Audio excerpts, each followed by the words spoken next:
حمدے خدا سے تر گئے زبانیں، کانوں میں رس بولتی ہے اذانیں۔ نحمدہ ونصلی علی رسولہ الکریم ونحن علی ذالک من الشاہدین والشاکرین والحمد للہ رب العالمین، اما بعد فاعوذ باللہ من الشیطان الرجیم، بسم اللہ الرحمن الرحیم۔ السلام علیکم ورحمۃ اللہ وبرکاتہ۔ الحمدللہ ایک مرتبہ پھر حاضر ہیں، پروگرام ہے حی علی الصلاۃ، نماز کی طرف آؤ۔ بار بار نماز کی دعوت دی جا رہی ہے، بالکل ایسے ہی جیسے مساجد سے دن میں 5 مرتبہ نماز کے لیے پکارا جاتا ہے۔ اذان جو نماز کا اعلان ہے، اذان جو دعوت ہے ہمیں اللہ سبحانہ و تعالی کی مہمان نوازی حاصل کرنے کی، اللہ کی بارگاہ میں پیش ہونے کی، دنیا کو سنوارنے کی، اپنی آخرت کو بہتر بنانے کی، اور اللہ سبحانہ و تعالیٰ کی رضا اور خوشنودی پانے کی۔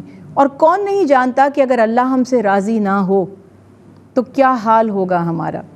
ہم جتنے بے بس ہیں، ہم جتنے محتاج ہیں، آج قدم قدم پر ہماری زندگی ہمیں مشاہدات کروا رہی ہے۔ اپنی تمام تر طاقت، اپنے اختیارات، اپنے کانٹیکسٹ، اپنی دولت، اپنی سمجھ بوجھ کے باوجود زندگی میں اکثر ایسے مواقع آ جاتے ہیں جہاں انسان کا کوئی بڑے سے بڑا عہدہ، اس کی جان پہچان، اس کے سورسز، اس کا مال، اس کی دولت کچھ بھی کام نہیں آتی۔ تو کیا یہ ضروری ہے کہ جب ہم پر کوئی مصیبت آ پڑے، جب ہم بے بس ہو جائیں، جب ہم کسی امتحان میں ڈال دیے جائیں، تبھی اپنے رب کو پکاریں، تبھی اس کو پہچانیں، تبھی اس کی بارگاہ میں حاضر ہوں؟ یوں تو اللہ کے پیارے حبیب حضرت محمد مصطفیٰ صلی اللہ علیہ وسلم نے کل امت کو، اہل ایمان کو، مرد و خواتین دونوں کو بار بار اللہ کے ذکر کے لیے بلایا، اللہ کی یاد کا حکم دیا، اللہ سبحانہ وتعالیٰ کے سامنے پیش ہونے یعنی نماز کی صورت میں کھڑے ہونے کا تذکرہ کیا۔ لیکن ساتھ ساتھ ایک موقع ایسا بھی آتا ہے کہ آپ صلی اللہ علیہ وسلم فرماتے ہیں خواتین سے خصوصی خطاب کرتے ہوئے کہ اے عورتوں، اگر تم چاہتی ہو کہ اللہ سبحانہ وتعالیٰ تمہارے برے وقت میں تمہیں یاد رکھے تو تم اپنے اچھے وقت میں اس کی یاد سے غافل نہ ہونا، اسے یاد کرنا۔ مفہوم یہ ہے کہ جب ہم پر کوئی مصیبت آ جاتی ہے تو سارے اسباب منقطع ہو جاتے ہیں، تب ہمیں اللہ کی یاد آتی ہے، تب ہمیں یہی لگتا ہے کہ اللہ ہی چاہے تو مجھے اس مصیبت سے نکال سکتا ہے، تب ہمارے ظاہری اسباب سب ہمیں بالکل بیکار نظر آتے ہیں، بے فیض نظر آتے ہیں۔ کیا ہی اچھا ہو کہ ہم ہمیشہ ہی اپنے رب کے ساتھ اپنے تعلق کو جوڑے رکھیں۔ جب ہم اللہ کے ساتھ اپنے تعلق کو جوڑے رکھیں گے تو انشاءاللہ وہ کبھی ہمیں تنہا نہیں چھوڑے گا۔ کسی بڑی سے بڑی مصیبت اور مشکل میں جو یقینی طور پر اس کی مرضی کے بغیر ہم تک نہیں آ سکتی، مگر وہی ہمیں اس سے نکلنے کا راستہ بھی دکھائے گا۔ تو نماز کو اپنی زندگی کا لازم حصہ بنا لیجئے۔ اگر عزت چاہیے، اگر ترقی چاہیے، اگر نجات چاہیے، اگر اللہ کی رضا چاہیے، اگر دنیا کی نظروں میں کوئی مقام بنانا چاہتے ہیں تو بھی نماز ہی اس کا ذریعہ ہے۔ اگر آخرت کو سنوارنا چاہتے ہیں تو بھی نماز ہی کے ذریعے ہماری آخرت درست ہوگی انشاءاللہ العزیز۔ نماز پڑھتے رہیں گے، اس کو سمجھنے کی کوشش کریں گے تاکہ جو کچھ ہم نماز میں پڑھ رہے ہیں ہمارے دل میں اترتا جائے، نماز میں ہمیں لطف محسوس ہونے لگے، وہ ہمیں منافقین کی طرح بھاری اور بوجھل نہ لگے۔ قرآن پاک میں بتایا گیا ہے نا کہ منافقین کی یہ صفت ہے کہ جب وہ نماز پڑھتے ہیں تو بڑی سست دلی سے، یعنی انسان یہ کام کب کرتا ہے، کون سا کام ہے جو بڑی سستی سے کرتا ہے، جس میں اس کا یہ یقین پختہ نہیں ہوتا کہ مجھے اس سے فائدہ ہوگا۔ اگر آپ سے کہا جائے فلاں چیز بہت سستی مل رہی ہے، یا وہاں پر تو بہت بڑی کوانٹیٹی میں فلاں چیز کو تقسیم کیا جا رہا ہے، تو ساری نیندیں اڑ جاتی ہیں، ساری تھکن دور ہو جاتی ہے، انسان خوشی خوشی دوڑتا بھاگتا تر و تازہ وہاں پہنچ جاتا ہے کہ مجھے یہاں سے فائدہ حاصل ہونا ہے۔ کسی بڑی شخصیت سے ملاقات کا اگر آپ کو موقع مل رہا ہے، اپنے پروموشن کی بات کرنی ہے، کہیں جاب کی بات کرنی ہے، فلاں سے مل لیجئے وہ کام آپ کا کر دے گا، کیا آپ کو اس وقت سستی محسوس ہوتی ہے کہ نہیں مجھے بہت نیند آ رہی ہے، میں سو جاتا ہوں پھر چلا جاؤں گا؟ آپ سمجھتے ہیں کہ یہ موقع مجھے پتہ نہیں پھر ملے گا کہ نہیں؟ تو ہمیں اپنے آپ کا محاسبہ کرنا ہے کہ جب ہم دنیا کے فوائد کی طرف جاتے ہیں تو ہماری سستی، ہماری کمزوری، ہماری نیندیں، ہماری غفلتیں سب ایک دم سے رفو چکر ہو جاتی ہیں، بھاگ جاتی ہیں۔ لیکن جب ہمیں نماز کی دعوت دی جاتی ہے، جب ہمیں اللہ کی یاد، اس کے ذکر کے لیے بلایا جاتا ہے، تو 10,000 کمزوریاں ہمارے سامنے آ کر کھڑی ہو جاتی ہیں۔ تو یہ سمجھ لیجئے گا کہ یہ کمزوریاں دراصل شیطان کے مکر و فریب ہیں۔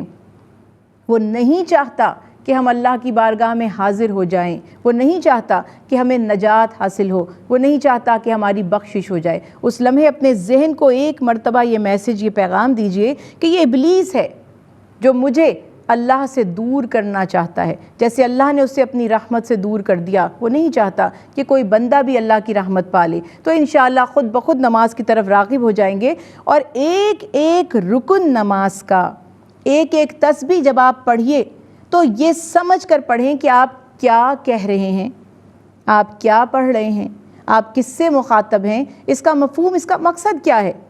تو خود بخود پھر آپ کے اوپر اس کا اثر بھی نظر آئے گا۔ قرآن پاک میں اللہ سبحانہ تعالیٰ نے مومن بندوں کی تعریف میں فرمایا کہ وہ مومن قیامت کے دن اپنی نشانیوں سے پہچانے جائیں گے۔ رسول اللہ صلی اللہ علیہ وسلم کی حدیث مبارکہ بھی ہے کہ میری امت کے وضو کے آثار قیامت کے دن روشن ہوں گے، جس سے میری امت کی پہچان باقی قوموں سے علیحدہ ہو جائے گی۔ جن اعضاء پر وضو کا پانی پڑتا ہے وہ قیامت کے دن روشن ہوں گے، چمکدار ہوں گے، اور ہماری پہچان بنیں گے انشاءاللہ۔ تو یہ یاد رکھنا ہے ہمیں۔ اس کے بعد ہم نے بات کی نماز میں ہم سورہ فاتحہ، یعنی سورہ فاتحہ پڑھنے کے، جس کو ہم کہتے ہیں سورہ حمد، وہ پڑھتے ہیں۔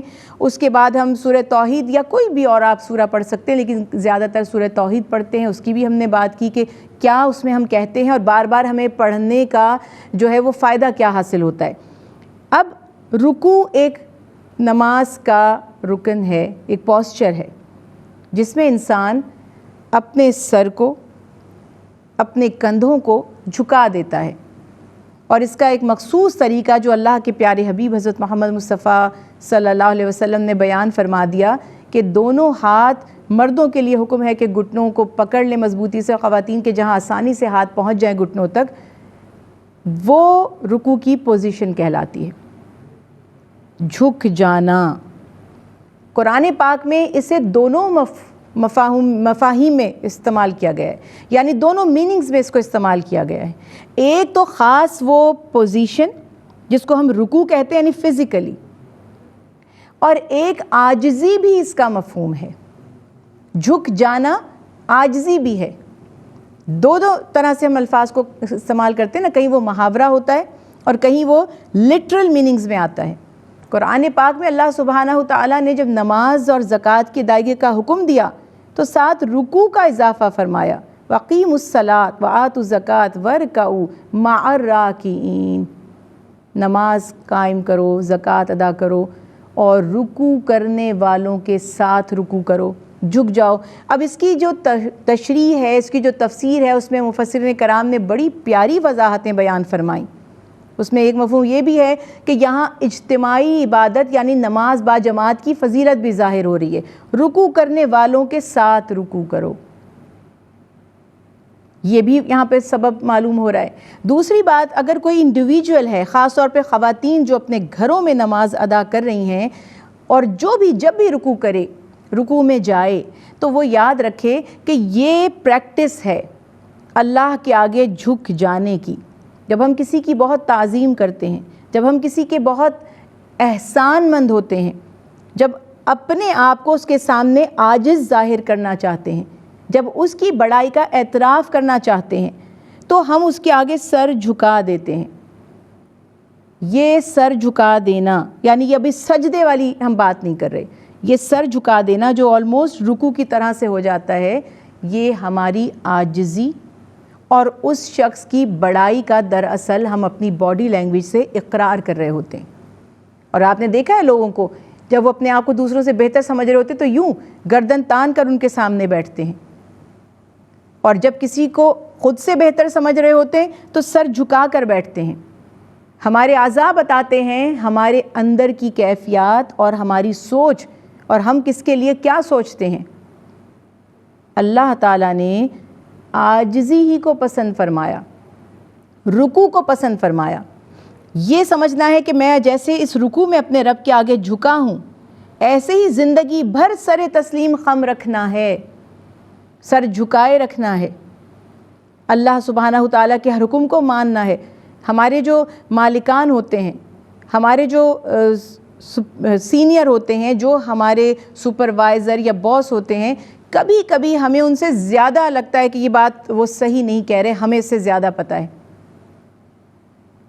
کبھی کبھی ہمیں ان کی بات سے اتفاق نہیں ہوتا، اس کے باوجود ہم جی سر کہتے ہیں، جو آپ کا حکم کہتے ہیں نا۔ تو جب ہمارے دنیا میں جو ہم سے بہتر ہیں، عہدے میں بہتر ہیں، سینئر ہیں، یا تھوڑی سی ان کی جو ہے ڈیزگنیشن ہم سے ہائر ہے، تب تو ہم غلط بات کو بھی ماننے کے لیے تیار ہو جاتے ہیں، اپنی رائے کو ہولڈ کر لیتے ہیں، اظہار نہیں کرتے۔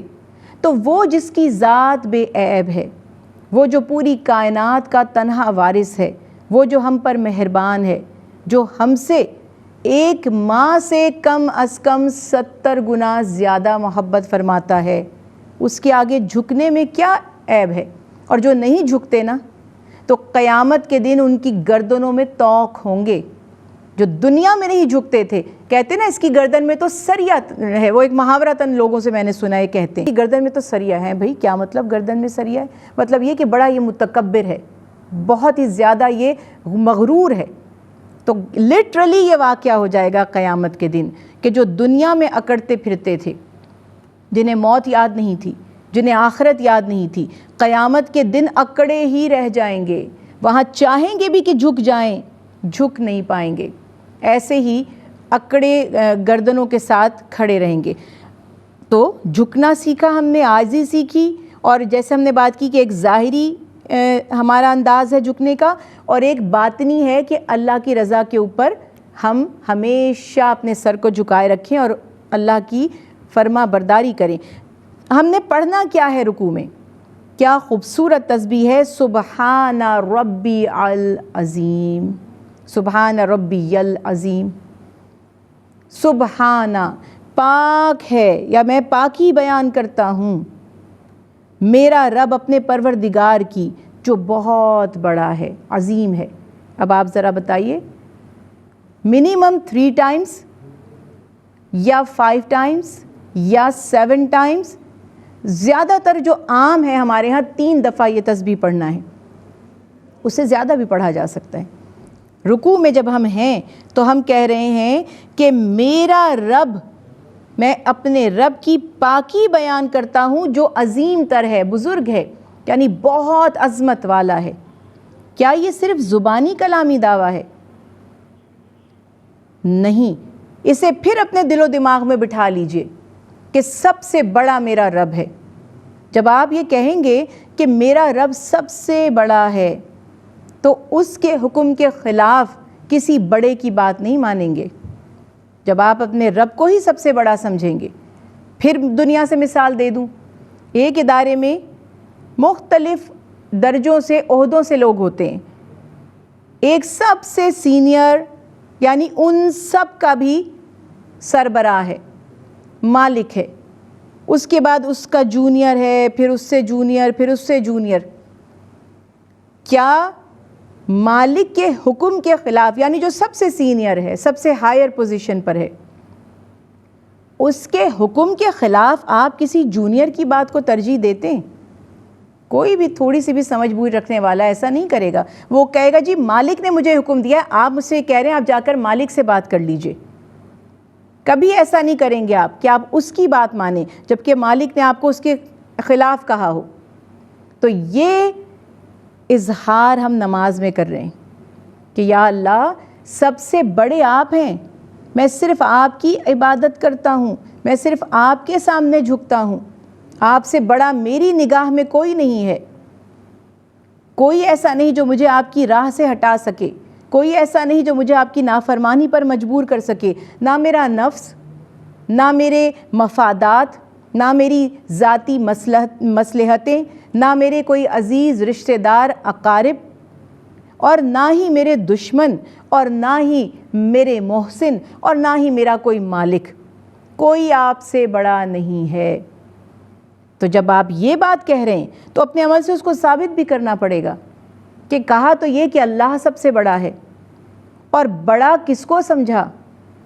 اپنی خواہشات کو بڑا سمجھا، اپنے نفس کو بڑا سمجھا، اپنے عزیز اقارب کو جن سے محبت کرتے ہو ان کو بڑا سمجھا، اپنے مالکان کو بڑا سمجھا۔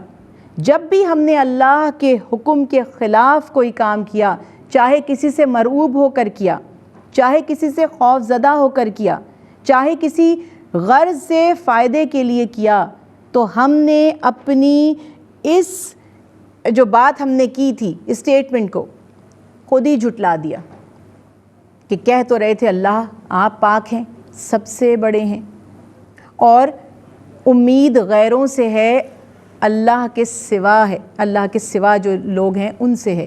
اللہ ہمیں اپنی اطاعت، اپنی عبادت اور اپنے سامنے جھکنے کی حقیقی معنوں میں اور اپنے احکامات کے سامنے جھکے رہنے، سر تسلیم خم کرنے کی، ان پر عمل کرنے کی توفیق اور ہدایت عطا فرمائے، ہمت عطا فرمائے، آمین اللہم آمین، وما علینا الا البلاغ المبین۔ حمد خدا سے تر گئے زبانیں، کانوں میں رس گھولتی ہے اذانیں،